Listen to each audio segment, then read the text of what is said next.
can never date a New York woman if that's how they talk. You not gonna talk to me like we shooting dice, my nigga. Like, what do you mean? I'm tight with you, son. But the fuck out of here.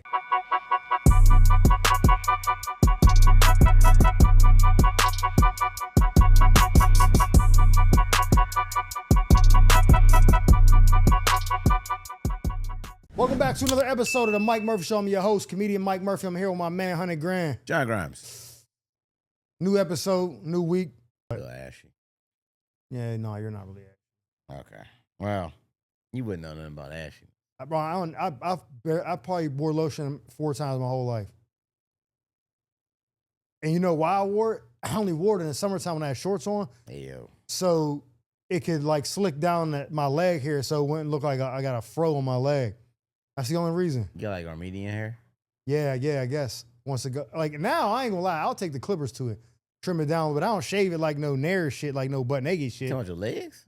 Yeah, my legs, my arms, everything. I don't like hair on me. You shave everywhere? Everywhere. That's crazy. Everywhere. Like with a razor? No, clippers. The same clippers you use for your beard? Fuck no. Why not? I got a whole, nigga, I'm not putting dick hair on and ass cheek hair on my fucking face. Fuck no. It's yours though, right? Yeah, but I'm not doing that. But what if you, so remember when Mickens kept asking to use my clippers? Yeah. What if he used the wrong ones and then put the ass shits on his face? I saw him not too long ago. Based off his breath smell, he might have used it. His breath was banging? It was banging that day. I should have asked, like, what color clippers did you use in Mike's house? So, look, me and you always talk about like struggling in comedy and like making ends meet, and it's not like the lavish life right now or whatever. He's like a struggling artist as well. But I've seen you just posted a video or a picture the other day with like 7 or 8 different pair of white Air Force Ones over the last couple of months that you're like, I gotta keep buying these because they don't last that long, right? Mm-hmm. He be in the same KDs or Kyries or whatever shoes them is, them silver ones, every single day. Like, they don't give a fuck what outfit he got on, he's wearing them shits. I wish I had the not giving a fuck to just show up places and just wearing the same shit. Like, I know there's gonna be bitches there. I always told niggas I was gonna make a joke about this. So I could never figure out the joke. So I'm gonna just tell it to the podcast because it's still funny to me. I told him I was gonna make it a joke. I just couldn't figure out how I wanted to do it. But we used to go out almost like 2 or 3 times a week. Like, hold on, so move your mic closer now. Hitting Hollywood. Yeah. Like, we hit Hollywood and then he'd be like, I'm gonna ride back with you. I was like, yeah, whatever. I'm going south, no matter, it don't matter. And I always drop him off. And every time I dropped him off, my brain kept saying, this is a bit, dog. I don't know what the bit is, but it's a bit. Because he'd like, go, this is good right here. I was like, all right. And like next night, like, it's probably right here. I'm like, all right. And like, I turn the corner, like, yeah, it's good. I'm like, where the fuck are you going? Like, cause every time I let him out, he would go a different way or like turn. So I was like, he trying to like play like a trick on me, like he don't want me to know where he stay. But I was like, I could very well be dropping off a homeless nigga and just didn't know it. And he bunk mates with the Herm, bro. Like he got it. I always say like, yo, bro, I'm gonna make a joke about this, bro. I never dropped the dude off so many times and never went to the same spot once. He just all like sometimes he pick him at Vaughn, sometimes he pick him at the Gordon. I'm like, where are you coming from, dog? He just called me on the phone like, I see you. And I'm like, nigga, but where? So I just crack up about that, like, man, like, I'm gonna ask him one day, like, yo, but what the hell is the story behind that? But yeah, Mickens cracked me up, man. That was always funny to me. I'm like, yo, I dropped you off for like 6 months straight. No idea where you were going. The bridge. But I'm gonna tell you what I did. I fucked up one time, right? 2 fashion fails that haunted me in high school. One was 9th grade. It was 9th grade going into 10th grade. It's summertime. And I had the navy blue Deion Sanders cowboy jersey with the star on the shoulder. I had that on. But I had some sky blue Dickie pants. And still, I had a white do-rag on. Because now you see the ball head, you're thinking, why'd you have a do-rag? But I had hair. Had a white do-rag on, and I had a baby blue Nike headband over the do-rag like Nelly. And then I had, remember the leather zip-up glove Gary Payton Nikes? Yeah. I had those on, but I put baby blue laces in them. Do you dress like you was going to a sting operation? Like, what the fuck? He gonna be the supplier. He gonna be in a light blue pants, Deion jersey, Deion Sanders. That's what he wear? No, so, I'm not meeting that nigga. Wait, what? What kind of shoes do you got on? The zipper. So look, I pulled up. You know when you feel like confident, like I'm about to kill these niggas. I was like, wait till I step foot into this, because it's called the Penn Hills Picnic. Penn Hills is like a borough, but their school district had so many bad light-skinned bitches that if you said, like, if me and you, if you came here today like, yo, I bagged a joint from Penn Hills, I'd be like, nigga. I don't know what she looks like, but the fact that I think that the only Penn Hills got bad bitches, I'll automatically assume you got Beyonce. So when niggas, like when Penn Hills would have their picnic at Kennywood, which was the amusement park, niggas be like, yo, we going to the Penn Hills picnic. It was right after like graduation. So I went to the Penn Hills picnic like, wait till these niggas see me, nigga. I'm about to pen and pad to get numbers. Pulled up to the motherfucking shit. Yeah, nigga, it's about to be on.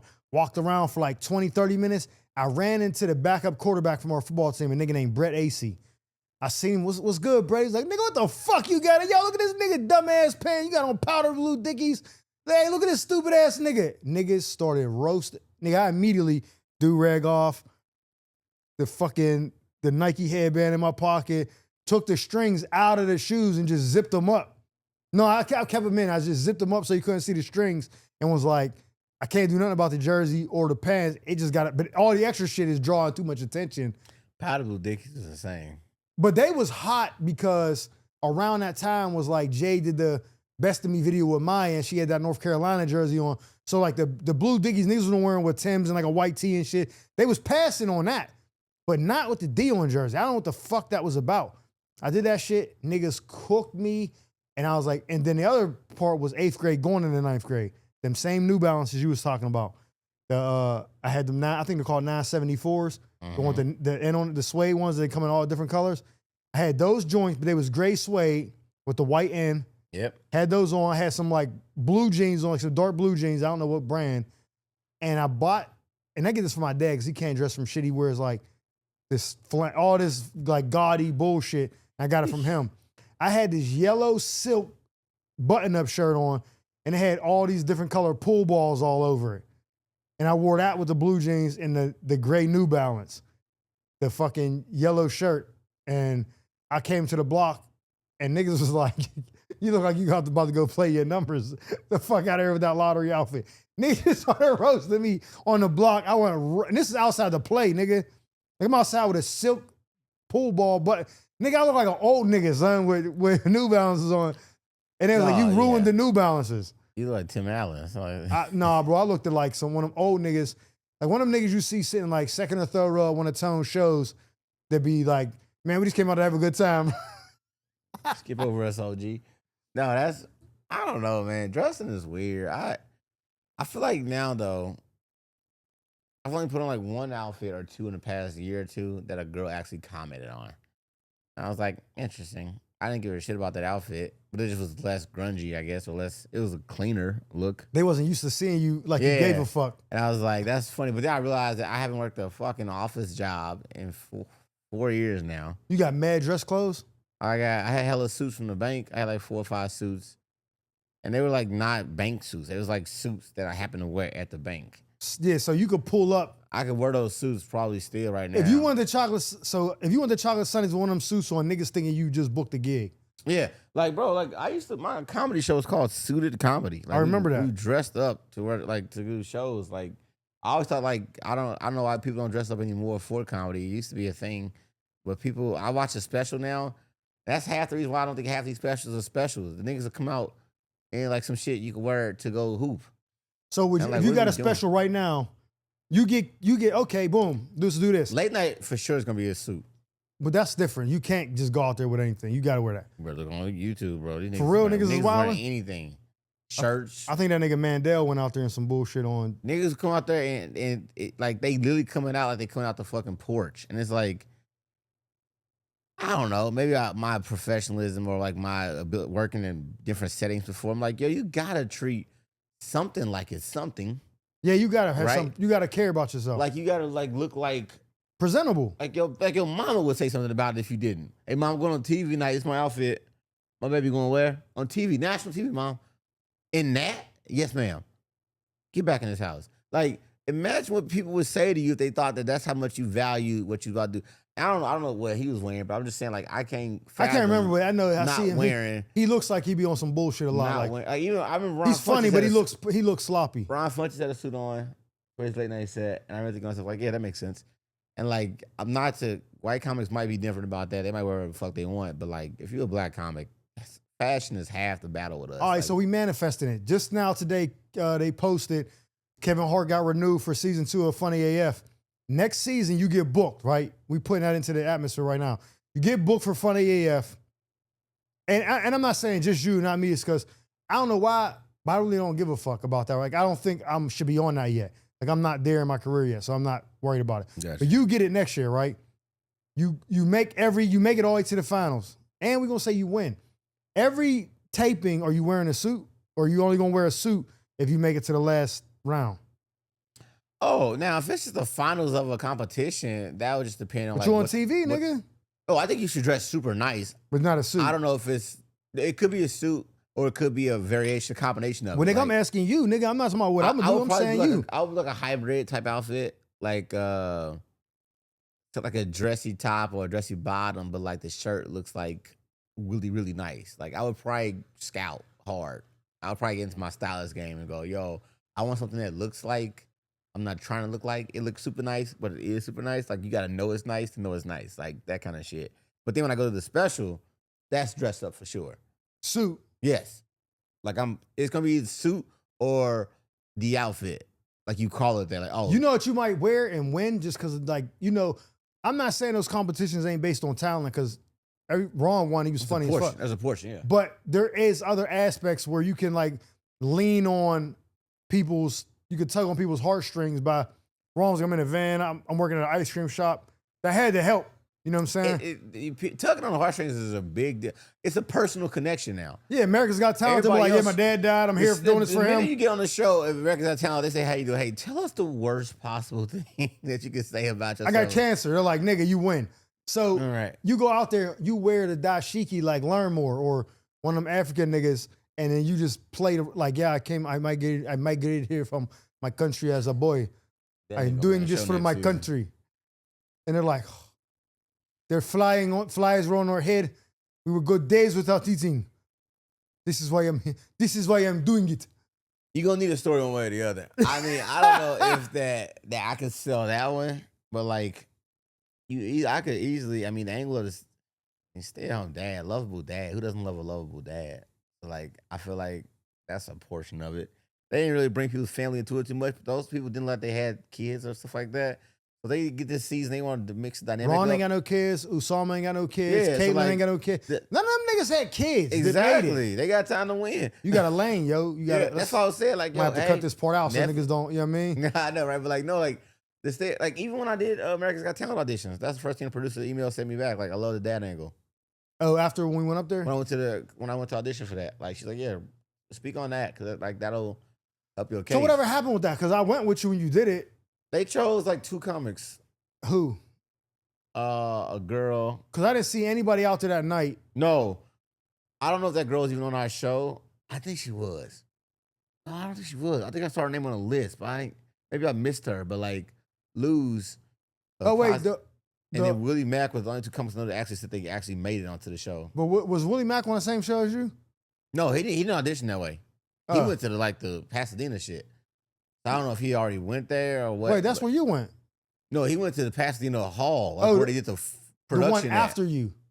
The production, the building, the actual AGT building. Yeah, that's the one that was. But it must have been after me, yeah. Yeah, when they was picking them from the rounds you went to, that was the next. You there, yeah. Yeah, so he must have.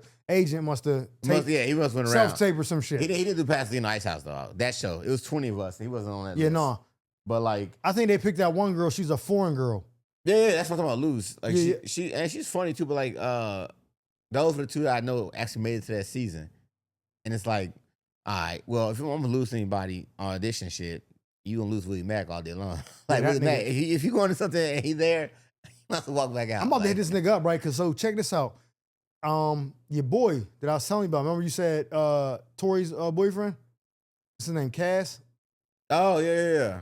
So I told you I ran into him, and he was like, yo, I got this. I don't want to say it, but he's basically like, I got this opportunity for you to audition for some commercials. You got headshots. And I showed the nigga my headshots. They're like maybe like 3 years old. But every headshot looked like Thug 3, Drug Cart, Henchman 2. Like, I'm not smiling, and the one I am smiling, and I look corny as shit. Like I don't even look. I look like niggas make me did that. Like I didn't want to smile. Like hey, fucking smile, bitch. Headshot games be crazy. So I was like, and they was all outside headshots. Like one I had it fitted on with glasses and shit. And I'll show niggas this, like, what the fuck is this? I was like, well, I think I just did that for me. So I like the sweater. Whatever. You know what I mean? Like, but I was like, I need to get these headshots. And I seen a nigga after he told me that, and I was like, oh no, I texted him and was like, yo, I'm getting headshots like in like 2 weeks. He's like, oh yeah, hurry up, because I had 2 roles that you'd probably definitely got. I was like, nigga, what the fuck? So I was like, oh, I'm on it. So when I did that Gemini show with Dion Lack, I was already talking to Dion the week before that about scheduling the headshots. Oh, right, yeah. And so when we got done, he pulled me to the side and was like, yo, you want to pay for the show? Or you want me to just give you free headshots? I was like, nigga, let me get the free headshots, because I know whatever the fuck you about to pay me for this shit ain't more than what you charging for them headshots. Fuck that money. I want the headshots. He's like, all right, text me and set it up. So I hit him like 2 days later, and I'm going this next week. Well, when this come out, it'll be like in 2 days. When it's dropped 2 days from now, So you get new headshots. New headshots. So I text, Yaz? Yeah. I text Yaz today and was like, or yesterday, and was like, yeah, I need your help. She get a lot of people booked on commercials. I was like, I need to know what to wear I told her what the deal was. She's like, I'll send you some looks later and I'll explain it. I'm like, cool. She texted me last night and was like, here, send me the pictures, explained it. So I went on the website, ordered, like, got a bunch of shit that matched what she said, sent her pictures, like, is this cool? She's like, no, I changed that shirt, get a different color, boom, boom. Sent everything. She's like, order that right there. I'm like, boom. So I ordered it. Should be here in a couple days. Now I got my headshot look. I'm about to hit Willie Mack and be like, yo, so when I go in, what's the angle? Like, how should I be like, hey, what's going on, buddy? Like, should I get rid of the me, or should I be like me? I don't think he's going to say be me. I think he's going to say be how he be. You know what I mean? Because he booking everything, dog. Him and BT Kingsley, them niggas is the commercial kings. Oh, my gosh. It's actually interesting to think about, like, BT, him, and JD Witherspoon. JD, and I joke with Shindu about that shit, too. Like, yo, like, if it's something that can be... He booked shit, like, active show shit. Like, he up there throw his ass up as a host or a... For real? Yeah, he was doing the fucking Pop the Balloon shit. Then he did this other show on... he was trying to do was on the Netflix one. Yeah. And then he did the... there's something else where they had him as the host. And I was just like, dang, these little side bags be crazy to, like, just do something real quick, little segments type shit. I think they might have got rid of that Netflix Funny it died. version. He do something where it was a show where it was like a question type show, but he was like hosting it. And I was like, am I an asshole or are we dating the same person? It's one of those type shows where I'm like, they just got like one of those random nigga production studios just like, yo, can you host this for us? And he just asked strangers questions. I'm like, damn it. Who the hell is throwing out I need this done? So let me ask you this. You're a stand-up comedian, right? But let's Yes. say you book a commercial or some shit. And from that you get, they have you host something. And basically what I'm saying is you end up on a path like Steve Harvey, where you can't really do stand-up, but you getting crazy bags from like kids saying the door and shit. You gonna pass up on that to keep doing stand-up, or you gonna be like, this is God's calling, fuck it, I'm out.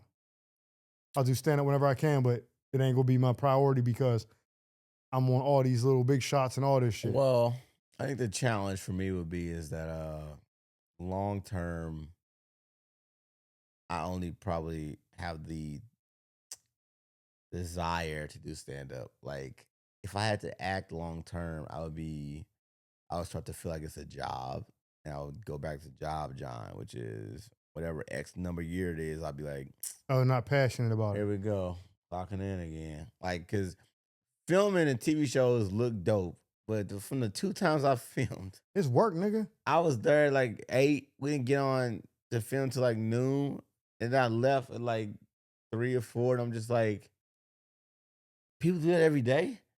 What? Like, it was just like insane to like think about. And I was like, yo, I don't know what the money would need to be like to make that make sense in my head. I mean, I'm sure there's a number to make you go, damn, this is all I gotta do. But like my brain, how fidgety I am, I don't know how I could do that for a long period of time. I would need to take breaks from that to tour, because that would make me go crazy sitting in a trailer or on set all day and not being able to go run and tell jokes. Like, I would do the gigs, but I would not let it consume my year. I don't think I'd have that Okay. capacity. Because I seen, like you said, I seen, I forget the dude's name. He's a comedian. I think he's from out. I mean, he's an actor. I think he's from out here, and I can't. He played in Hardball, I believe.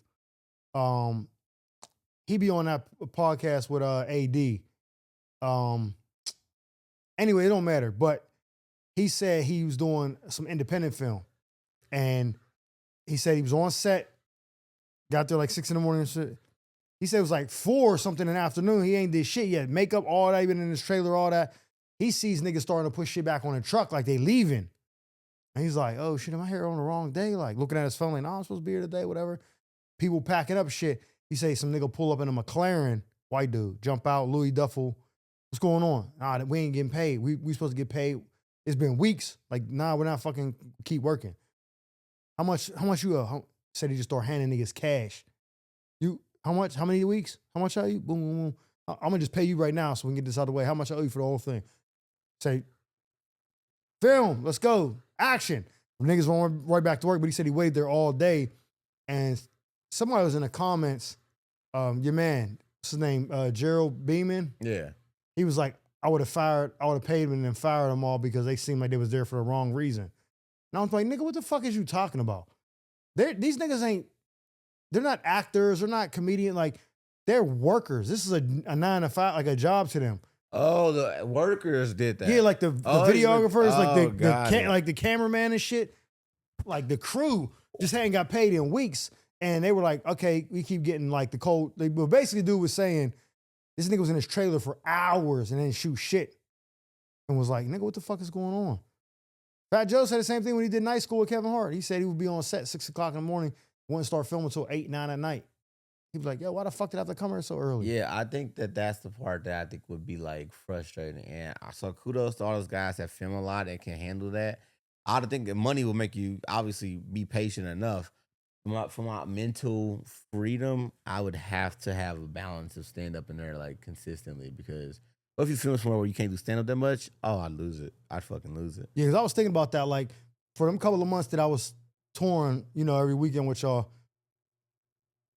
I liked the traveling was like, it wasn't horrible, but I wasn't doing every show either. So it was like, there was no reward at the end of the rainbow. Right. So that made it being like, I don't want to do this. Like, that was another reason why I was like, I don't know, bro. This is like, you're doing all this for nothing. You know what I mean? That's a lot. And I don't know if you remember this, one of the first episodes we did on this podcast, I said, the part that I think I would hate about being a comedian and touring every weekend is the traveling.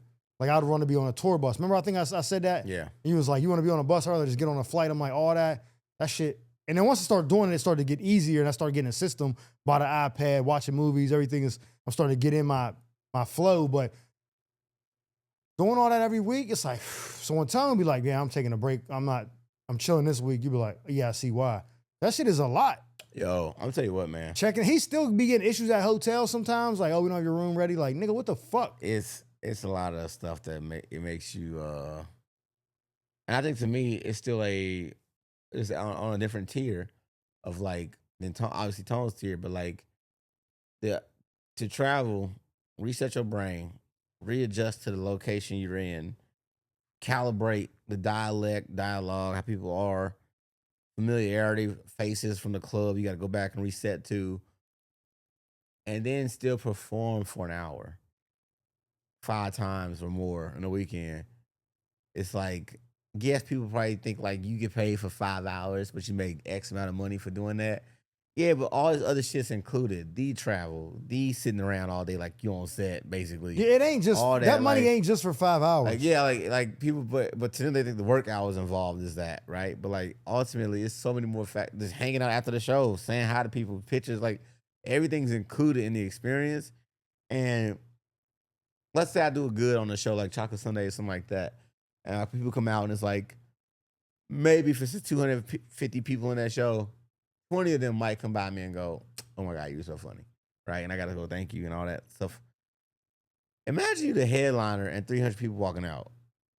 You got to say thank you, appreciate it, blah, blah, 1,500 times. 1,500 times over the weekend. In a week. And it's like, that's as much as you were just talking on stage. Thank you so much. Thanks so much. Oh, I know your cousin. I know your brother. ain't you from such and such? When'd you go to high school? Then you answering more like your voice has been utilized the entire night after your 1 hour of material. It's just like there's no way getting played or underpaid. Like No, you it's gotta like, get paid for the stuff you're doing, and it's like there's so much involved with it. So even I get filming, like you got to be there all day because you never know what the fuck scene they got to switch to. Or like when I was at the court day filming, we supposed to be episode number 6 or something like that, court case number 6, but one of the lawyers or whatever it was late. They had to move our show up. That's why you're there early, because just in case, hey, we can't do episode 5. We got to do episode 4 right now first. Are y'all still here? Cool, y'all film first now, which worked out perfectly for me because I need to get out of there by 4 o'clock.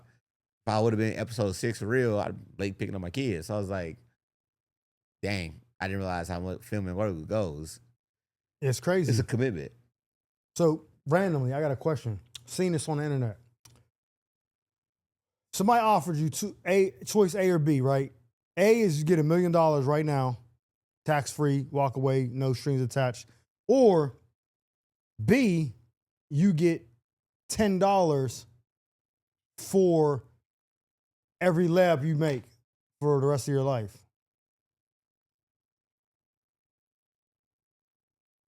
No, million. What? A layup? $10 a layup? Yeah, you can do this. You don't have to run and lay it up like that. Like you can just stand on the rim and layup. Here's why I wouldn't do it. Anything that I love doing, if I feel like it's work, I'm gonna lose it. I'm gonna lose my interest in it. I'm gonna be like, I don't want to do that no more. That's whack. Okay, so all right, so think about this. It's gotta be passion. I can't do it for work. You out with your kids. You got the meal. That money is ticking away though. It's chipping away every day. It's $1 million. Yeah, you can live off the savings maybe, off the interest. I used to be a financial advisor. I'm pretty sure I can figure it out. let me see. How many layups would you have to make to make that $1 million? So $1 million divided 100,000. 10,000. 100,000. No, 10 times 100,000 is $1 million. $1 million divided by 10. 100,000. Oh yeah, 100,000. I mean, nigga, I don't know math like that. Surprisingly, math was my best subject in school, and now calculator every time, nigga. I don't fuck. I'm still. So you have to make 100,000 layups just to match that. So let's say in a year, what's that? Gosh, like 3,000 a day. Divided by 365. 273 a day. 300 a day. Sorry, 300 a day. So 273 a day to make $1 million in 1 year. 300 layups a day? 273. Okay. 273 Yeah. layups.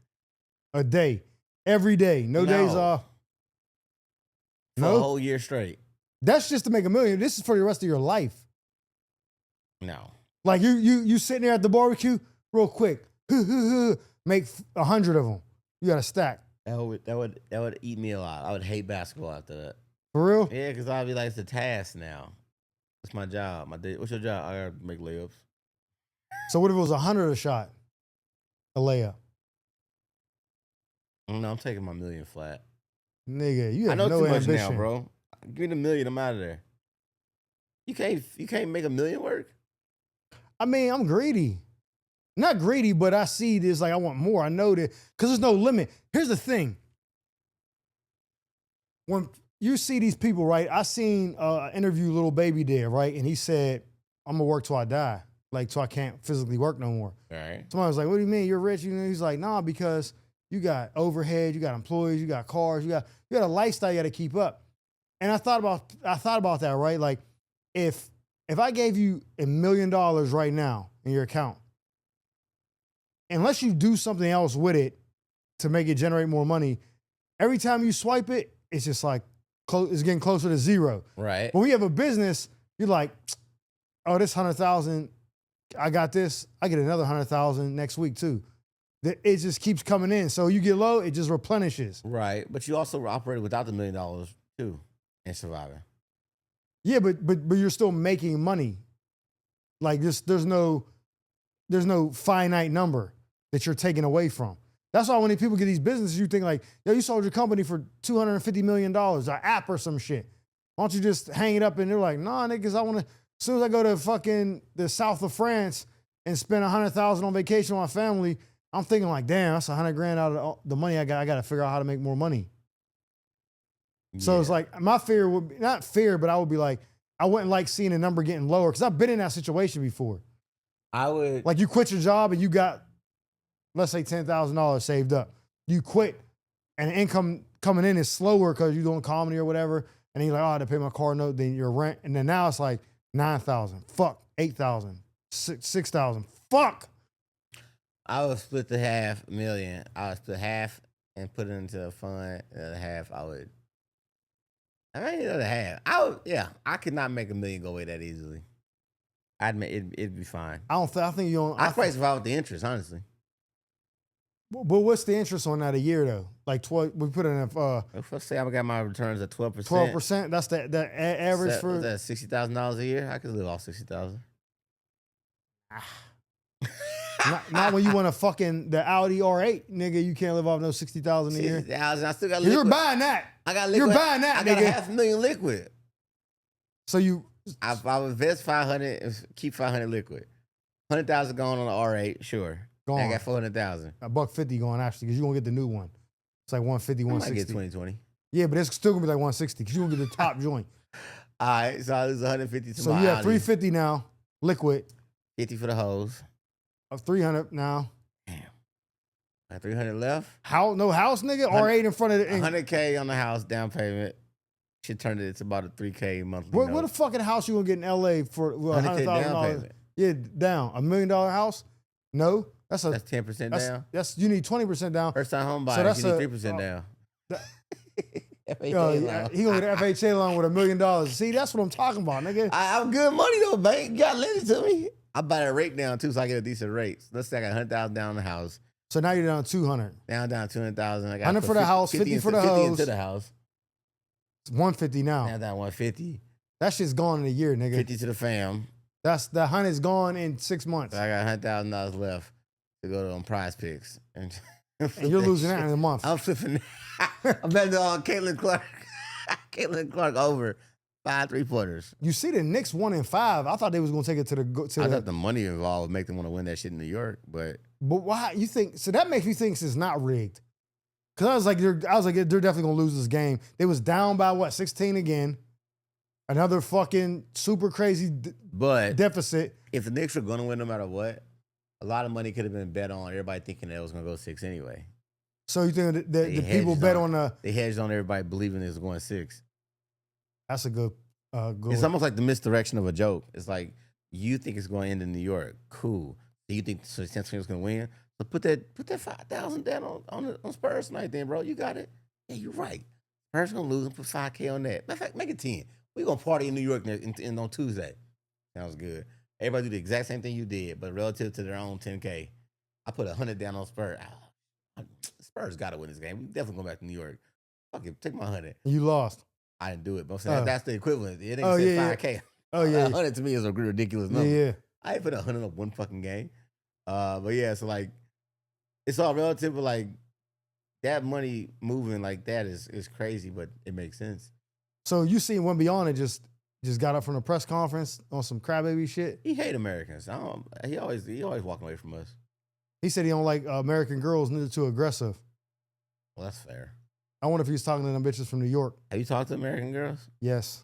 But I'm used to it. No. So it might be, for him, he's from France. So it might be amplified well, like, they got fuck. the quote-unquote sexiest language or communications, like whatever they want to say. You think it is? I think that shit is trash. I mean, I've never really had a French bitch. Shut up, nigga. I ain't heard a French bitch talk to me yet, but like, I do know I was watching Love Island, and I'm like, the next generation, I don't give a fuck if that's American or not. If the next generation is talking like this, yuck. A girl was talking to a dude on Love Island. I think her name was like Kayla or something like that, or Casey. And he was talking to another girl for a little bit. You know what Love Island is, right? Bunch of single hot people on an island. They got to hook up or break up or get kicked off the island. That's the premise. But you can talk to whoever you want to. It's called being open or exploring. So if you get to explore, kiss somebody today because they just came to the island for that day. And then next week you with a new bitch. Exactly. So everybody's for go unless you lock in, which means you guys are like locked in. You can't take my boo. Some people do that. Other people are like, I'm open still. But if you lock in, it's a big deal on the show. Everybody go, oh, y'all locked in? Oh, shit. So This is the first week of the episode of the show. It's like only been a week for the episode so far. This shit lasts the whole summer. But this girl weekend was mad at this dude because he kissed the girl. And so they sit in this little breakfast spot, even though he's supposed to kiss. Anytime new girls come to the house, y'all got to kiss the new girls. Oh, that's how y'all welcome them. This show is crazy, bro. You should watch it. That's another commercial. Anyway, so the girl is, check us out. The girl is mad at the dude and she goes, yo, son, for real though, I'm actually tight with you right now. Like, I'm sure I'm tight with you. And I was like, if a bitch talk to me like that. She's from New York. She got to be. I hope so. I don't give a fuck if she was, though. I can never date a New York woman if that's how they talk. You not going to talk to me like we shooting dice, my nigga. Like, what do you mean? I'm tight with you, son. But fuck out of here. All right, so let's role play. Can you fight? Fuck you mean? I'm going to be the bitch. Here's the scenario. Here's the scenario. We meeting at a restaurant. Uh-huh. You told me, I don't feel safe. I don't know you, nigga. So you don't like your mustache. So I'm not letting you pick me up from my address. I'll meet you there. I'm an Uber there. Sure. I get my own Uber, you know what I'm saying? You say, all right, I got reservations at 7. Please be there on time. I say, cool. I get there at 7. You don't show up till 7:30. So you walk in and I'm going to be waiting for you. Got it. Scene. Yo. My bad. Trains. Yo, you dead ass right now? Yeah, trains for real. It was a guy on the train. No. How the fuck you gonna tell me to be here at 7:30, nigga? And at 7 and you're here at 7:30. The fuck do I look like, nigga? Am I a bozo to you, nigga? Well, let's calm down. You sound hungry. But yeah, the train was late, so I was late. I meant to text you, but there's no signal on the ground, right? I should smack this shit out, man. Suck my dick, nigga. Like, what is you talking about? Got me here waiting and shit. All these fine niggas walking in, and you talking about some of the train. I catch the train every fucking day. What is you talking about? This is your always voice? Nigga, This how you always sound? Is you buying me a drink or what? I don't know, bro. Am I buying you a drink? Nigga, you sound like you buying the drinks. Whose man's is this? Sassy ass niggas can't handle a strong, independent bitch like me.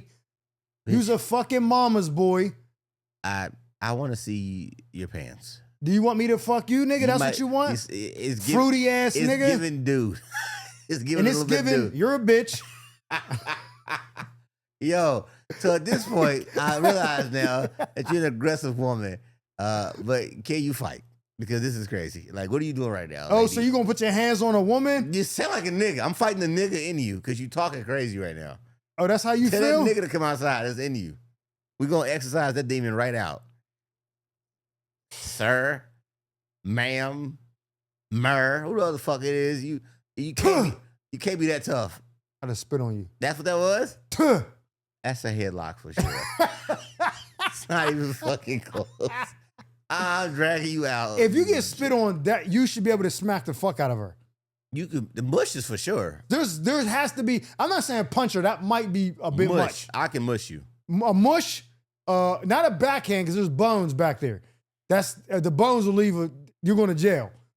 It got to be a mush, but with the first part of it is like a smack on that curly part of your nose, that part that move around. It make your eyes water. You hit her right here and make her eyes water and shit. Her mascara run down her face like she just got on some BDSM shit. I've never been in an altercation that required me to swing. I've ducked a lot. I've been slapped a few times, but I've never thought to myself, this woman needs a good hitting. But I don't think I bring that out of people. I don't know what kind of relationships people have where they get to that point where they can be that physical. Nah, you're a safe nigga. So it's not a safe. I'm a non-violent man towards women. But I'm saying like there's niggas that hit girls. What you saying? No, because that's what it sounds like. Yeah, no, I'm saying I like bitches, nigga. No, there's niggas that's like their whole demeanor is I might hit a bitch. I'm attracting the bitch that just was on a date with us. Like that's their the aura. Like a nigga that's like, yo, ride me to bust this move. I got these moves to make. Yeah, nigga. Ride or die. Yeah, you ain't. They know you like a Carlton. That's fine. So though, they're not gonna be. You're not gonna get that kind of bitch. There's no way though that the girl that knows I'm a Carlton is also still thinking to herself like, well, if you wasn't a Carlton, I'd punch you, nigga. Like what? No, that's what I'm saying. That's like in her still. She got the capacity still. No. That was just me. Oh, I'm just saying in real life, outside of what we just did, you're not gonna get. Usually, you wouldn't even. I wouldn't draw a woman that would even be on that type of time. Normally I don't, but I have once. My baby's mom is that. She hit you. She tried one time. I mean, every girl's tried to hit me before. But this is why though. We're not even together. My daughter was born, so maybe it's like some postpartum shit. So I don't know. But we ain't together. But I'm trying to like make it work with her for the sake, like maybe there's something still there. Let's try at least because we're not together. I'm over her crib and she's doing my laundry. And I'm like, y'all gotta run somewhere real quick. I'll be right back. She's like, all right, I take off. I do go see another bitch. But I didn't tell her that. And I wasn't gone that long. So it wasn't like, nigga, you've been gone for 3 hours. It was like, I went to the chick's house, sat on a stoop for like 20 minutes, talked to her, came back with like a fucking Mountain Dew or some shit. And she went and opened the door. So I was like, all right, I'm out. I go to my house. I'm in the living room. I'm like in a townhouse. We got like a big glass pane window in the front. I'm in there chilling. The laundry basket gets launched through the motherfucking, hits the window. You got me washing your clothes. You're out there fucking with another bitch, nigga. Kicking the door and shit. I'm like, yo, what are you doing? I open the door. She swings on me. I grab her. Oh, slam her on the couch. The fuck is wrong with you? I don't know no fucking key on her. Hit her with one of them, the belly shits, right? But as much shit as I talk about, like I ain't gonna lie, I see videos where women are doing something and I'm like, man, knock that bitch out. I be saying that, but I've been in plenty of situations where I could have knocked the bitch out and I was like, yo, just chill. Getting punched all of my shit and scratched and I'm still not hitting them back. Just because something in my, deep down in my core is like, don't hit a woman because you could really, and I'm not a little nigga neither, so I can really fuck you up. And I just don't feel good about that. I think it's probably just puppy love. I was in my early 20s. Like my ex used to swing. We were drunk. Oh, you had one of them world star relationships. No, it was like a fighting type punch. It was more like I'm so mad and drunk. I'm gonna go ahead and let this off real quick.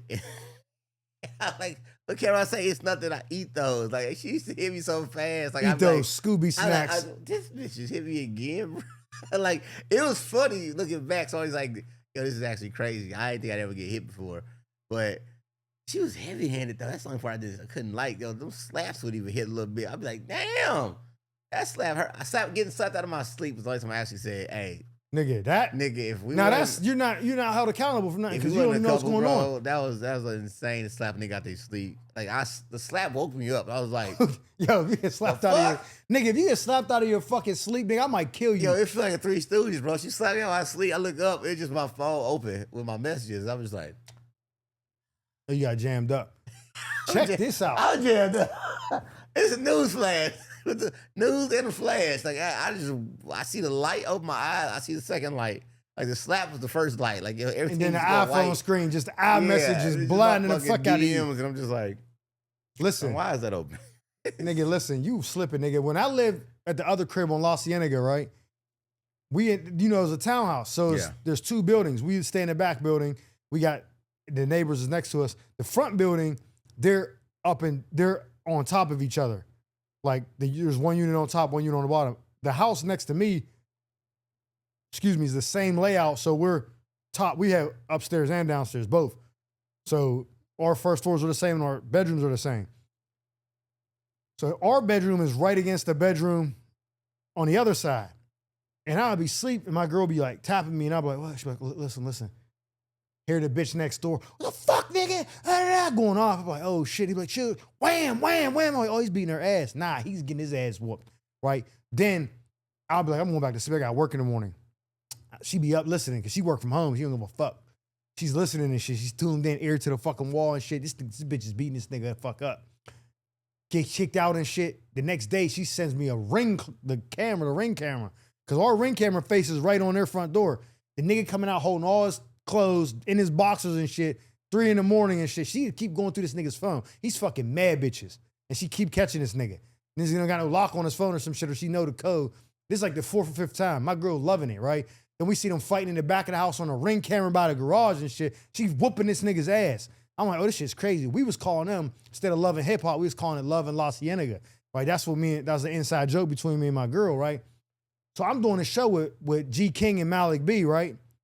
We go out after the show, me, him, Minx, it's a bunch of us. We getting fucked up. We drunk as shit. I come home, I'm hit. I get out the car, I see them like on some like Slim and King shit on the car, kissing, hugged up in front of their garage. I park. The girl to be beating her nigga, they're out there.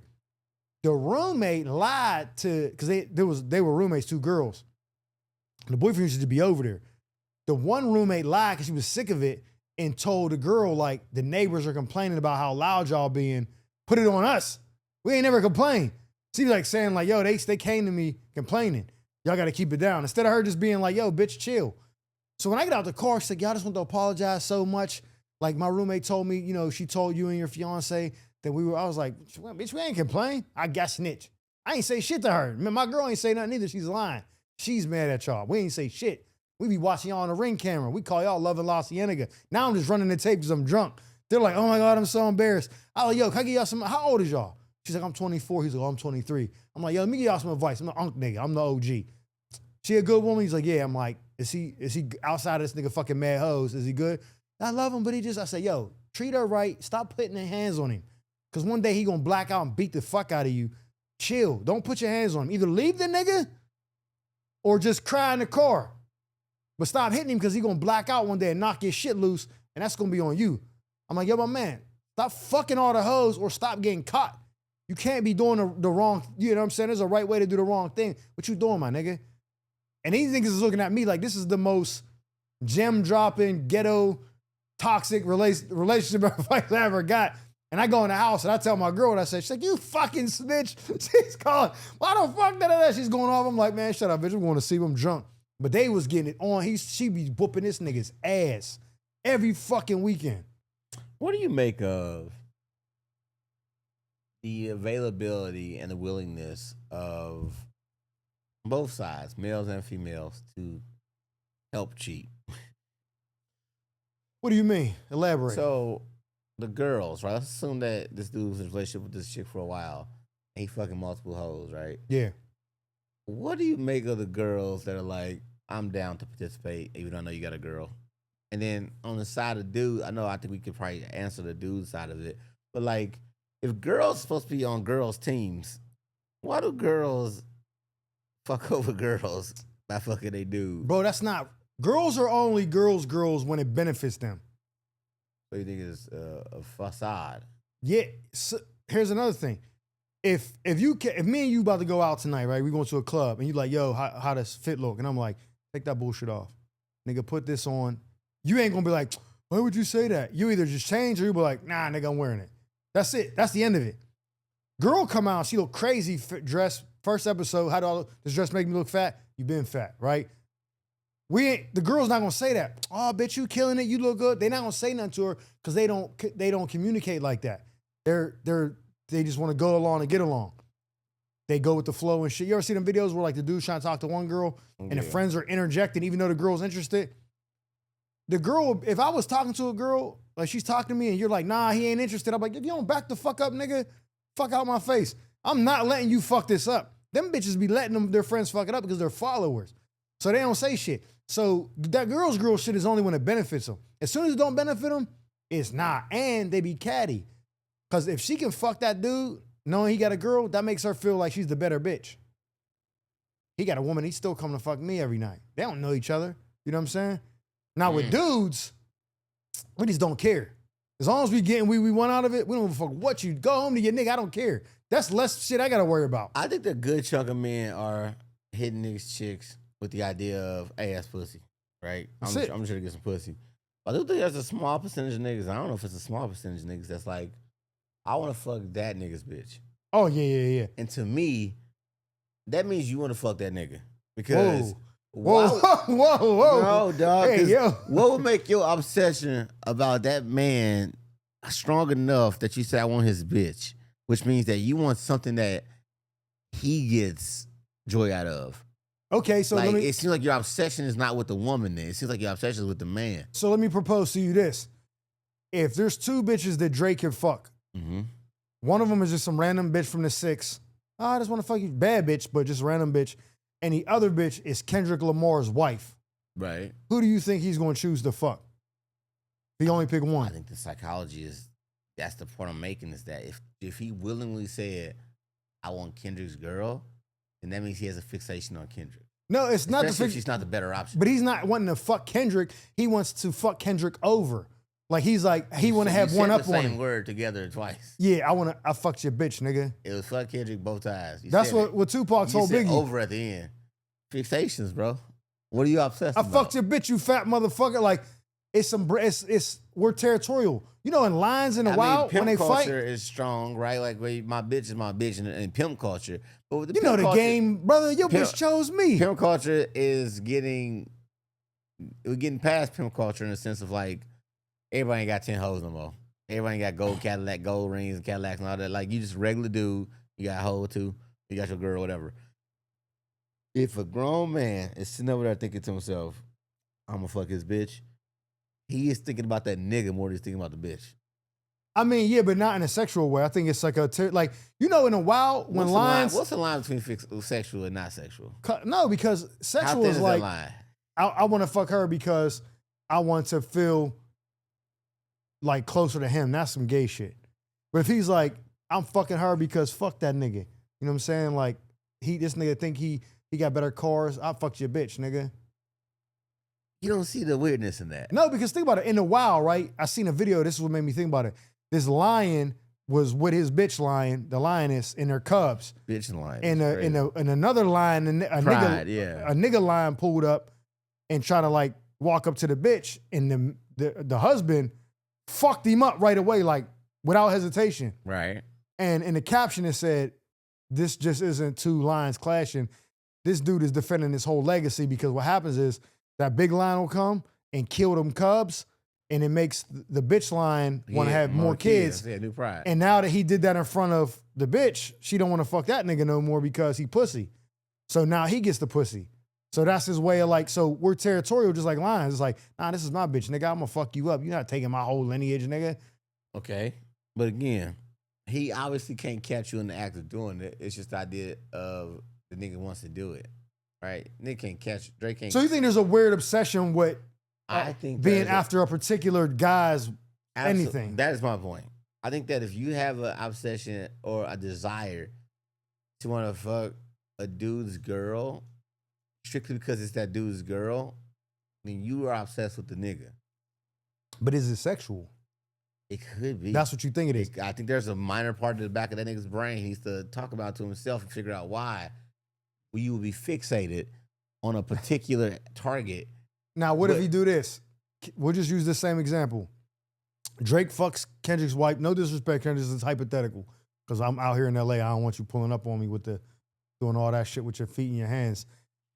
He fucks his wife, right? They get done, they're laying there, and then Drake's like, so am I better than Kendrick? That's wild. He's wilding. That's wild? That's wild. That's when it's like, oh, nigga, you got some shit with you, nigga. Now, if he just fuck you and be like, yo, get out, bitch, then it's different. It's boss. Here's why I think it's different, right? Here's why I think there's always gonna be a layer of weirdness to it. I've hung out with girls, and I mean, that's just in the years of dating a person for a long time. You might hang out with girls, they either know who you are or seen your personal profile, know who you dating. And like, let's say I'm hurting for hanging out, I'm flirting on some wild shit, right? I'm drunk, I'm flirting with some stranger, or this bitch might know me, whatever. And she says some shit that seems extremely relevant to your relationship. Like, does your girl do this, blah, blah, blah, or ask a question about your girl. Oh, do your bitch cook food like this? Or yeah, and then immediately, I want to throw up in my mouth. For real? Yeah, because I'm like, who are you here to fuck? Who are you trying to fuck right now? Are you thinking about, who are you, why are you thinking, like, why would you be thinking about, because then I'm like, because I'm so selfish and arrogant, then I'm like, why would you talk about anybody else besides me?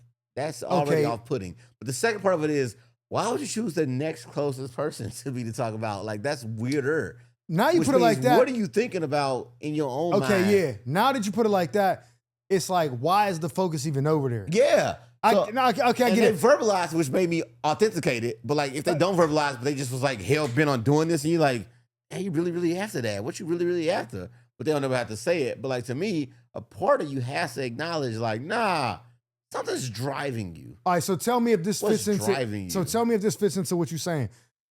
My mom was trying to hook me up with this girl at her job that she worked with for months. I'm like, I don't want her, yo. Like, she showed me what she looked like. That's not my type at all. I'm cool. I don't want her, right?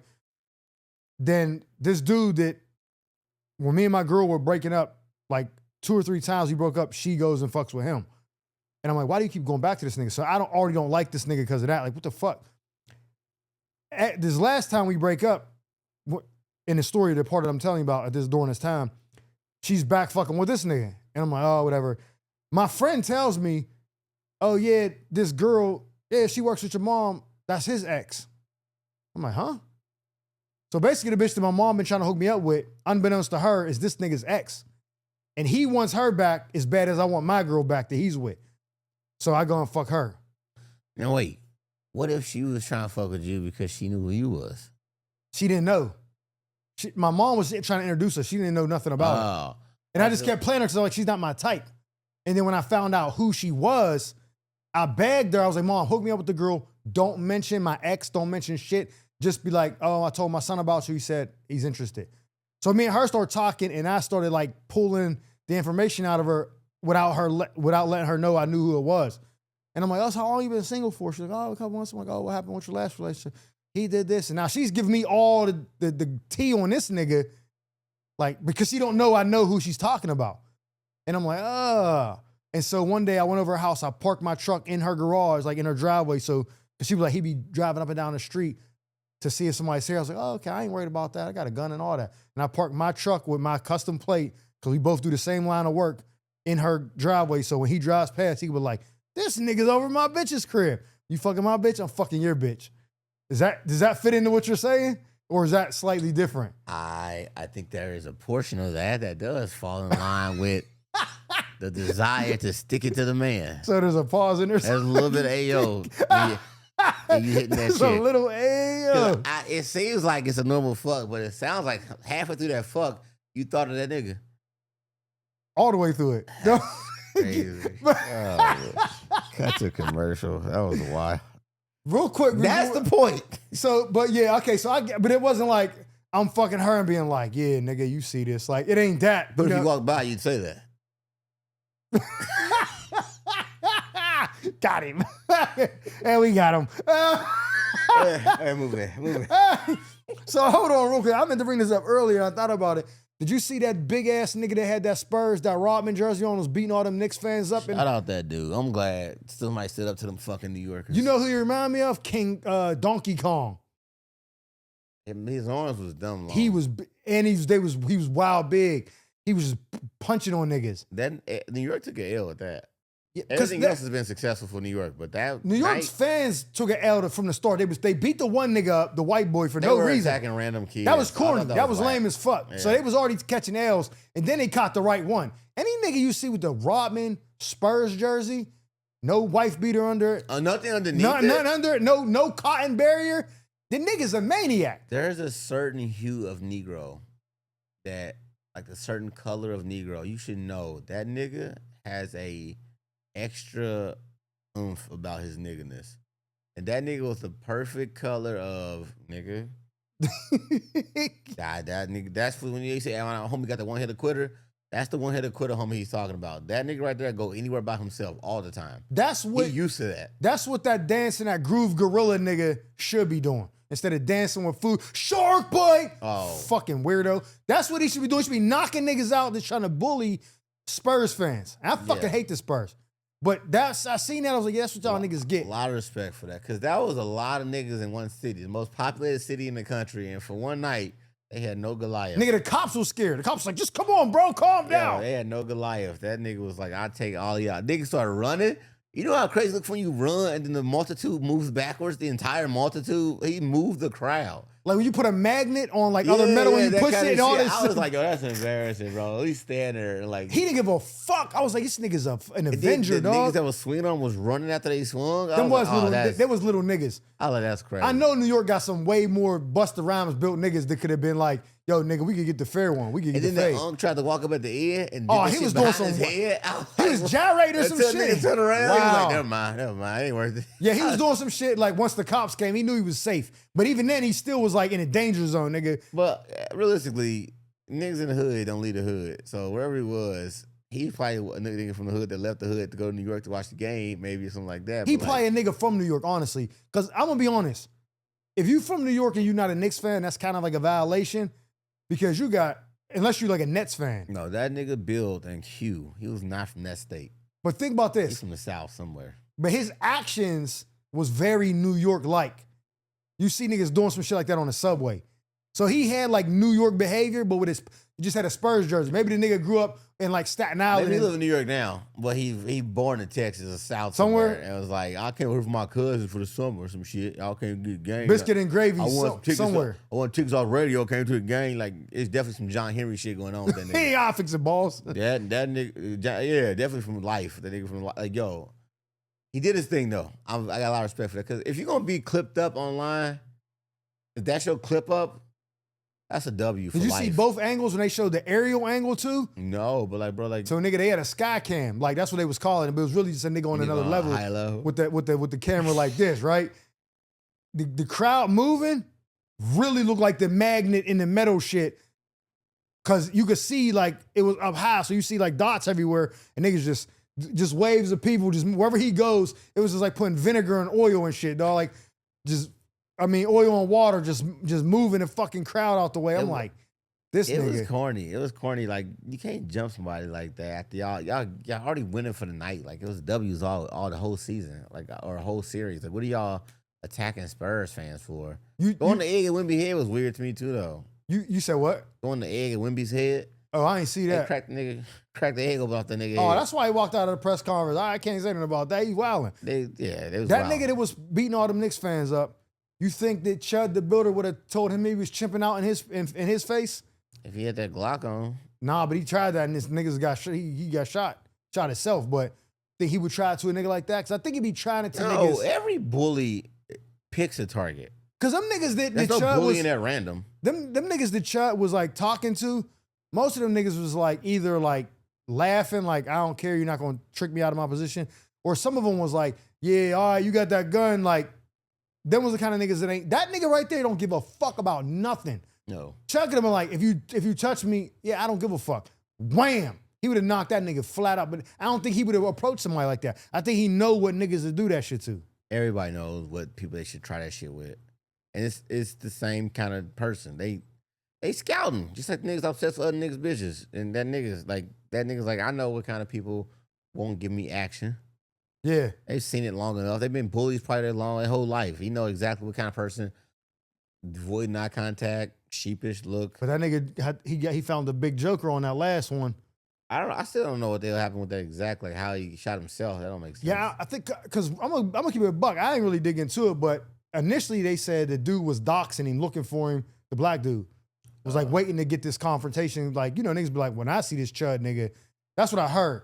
But then somebody else did another video, and I'm gonna be honest, some niggas be reporting shit without the fact. I don't give a fuck. I don't know enough. But I seen two conflicting videos.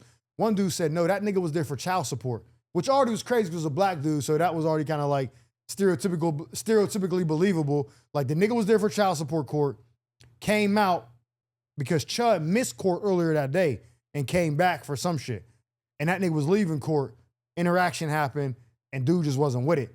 People said he went there looking for Chud, but somebody was like, nah, this nigga was there for child support court and was walking out, and Chud shouldn't even have been there because he was late to court that morning and missed it. Some shit, I don't know, but I think that he be picking the right motherfuckers. And you know how I know people do that? Because when I go into like Target or Ralph's where all these niggas be soliciting for like the fake high school basketball team shit, I'm selling chocolate for my, they see this look on my face like I'm about to kill somebody. They never ask me none of that. They ask my girl shit all the time. Hey, can you buy it? I walk past them like, good day. No, there is something to that. It's the same way. I love this old joke. I don't know who the fuck made it, but it's still funny to me that like everybody, crazy people walking down the street, they all crazy until the light turn red. Yeah. They stop acting crazy and wait for the light to turn green. Like everybody got a threshold of how wild they're gonna be, and I think I'm thankful that even though I am not a serious face or like that face looking ass nigga or act like that, I like that I don't get as much problem as other people I've heard about, even living in LA or other places. They just get bothered by situations like that. I'm always like, damn, that's crazy. But I also think I like peep situations earlier and go, that's probably some bullshit. I'm not about to stay for this. Like I could see a nigga walking up from a block away and be like, this nigga about to ask y'all for money. I could see him like, I can just see bullshit early. You're just trained on it. Like I've seen it for so many years. You're aware of the surroundings. Yeah, people don't be aware of their surroundings. So that's why when I be out with my family, I be like, yo, everybody go to the car now. I be in a restaurant still. Like everybody go to the car now. Like everybody blah, blah, blah. Like I can just tell it's about to be something stupid. Like big dumb crowd just walked in. They ain't about to pay for lunch or dinner. about to act the fool in this restaurant. Hey, go take the kids to the car. I'm gonna close. Like, I can just tell these niggas about to be crazy. Like, Always. It's just, or niggas that like might know each other. I can see how they look at each other from across. All the little shit I be peeping. Like, so when you say you was like, I don't know what city you was in, you was like, no, I was just looking how the nigga was moving, blah, blah, blah. I be like, I saw that shit too. I seen all niggas. I seen niggas at the door. I seen niggas at this exit. I see niggas like everything. Especially was in Milwaukee. Oh, it was in Milwaukee when that dude had the Iverson jersey on. I see everything. I was like, it was the nigga with the Cowboys jacket that kept walking up. I noticed everything like that. And I be thinking like, I don't care how drunk I am, dog. I've been doing this shit since going to clubs in East St. Louis back in 2009. I'm like, yo, this feels like East St. Like you in East St. Louis, you look one way, look back the other, you getting stumped. You be like, why? How did I miss that? Like you didn't see niggas coming down the steps. Like I have always had like that kind of swivel shit. Man, my brothers and all that, just like everybody always been around. We always kind of acted like that, and I think that some people you either like that or you not like that though. Yeah, you can't. If you can't don't know it, it's benevolent. To you having the time of your life. I'm over here having a fucking shit show in my brain while y'all having the time of your life.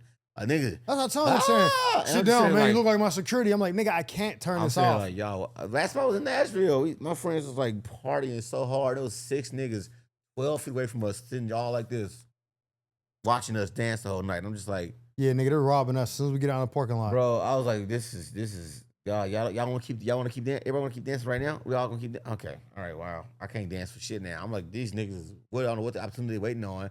I was like, I can't take another sip. I can't do nothing. No, I gotta hold this bottle now forever now because I'm like 6 of these niggas, me, 4 girls, and 1 dude. I'm like, oh, this nigga can fight. I don't know what to like. You always got turned into like Jack Reacher in your mind. You're like, all right, well, what the fuck is about to happen here? Swear to God. So yeah, it's funny. All right, so where you at when this comes out this weekend? Not where you going. Fort Lauderdale this weekend, one night only. Me, myself, Tony Rock. At the Slaughter Theater. This will be my biggest venue to date. What's the 1,150 seats? Huh? Oh, I was about to say, what's the capacity? 1,150 seats. So I'm like, this is exciting.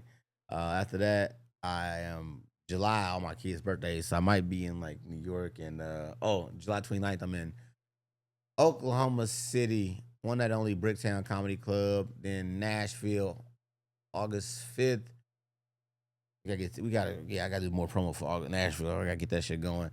Then 4 days after that, we in Bridgeport, Connecticut at the Stress Factory. So July 23rd, I'll be in Seattle. I don't know the venue yet, but it's basically a show for the United Negro College Fund. So I'm doing that July 23rd. July 6th, 7th, and 8th, I'll be at the Pittsburgh Improv hosting with Russell Peters. Shout out Russell Peters. I appreciate that. Then the next day, I'm on a flight to Connecticut, Stress Factory, Bridgeport. Me and John Grimes, 2-man show. We doing some shit, man. We trying to get this thing expanded. So we appreciate the support. If you're not subscribed to the channel, man, please subscribe. Like the video, leave your comments. Y'all niggas was killing me on that CP interview, talking about I was fucking dumb. I wasn't ready for this nigga's insight. Nigga, I thought it was gonna be funny the whole fucking time, and this nigga was on some fucking gem dropping shit. I don't know what's going on when it was the best interview we had to this date. The most viewed. I ain't stupid, nigga. I just was trying to pivot the conversation. Y'all tore me the fuck up in the comments. I couldn't even stop. I stopped responding. I'm like, fuck, these niggas is killing me.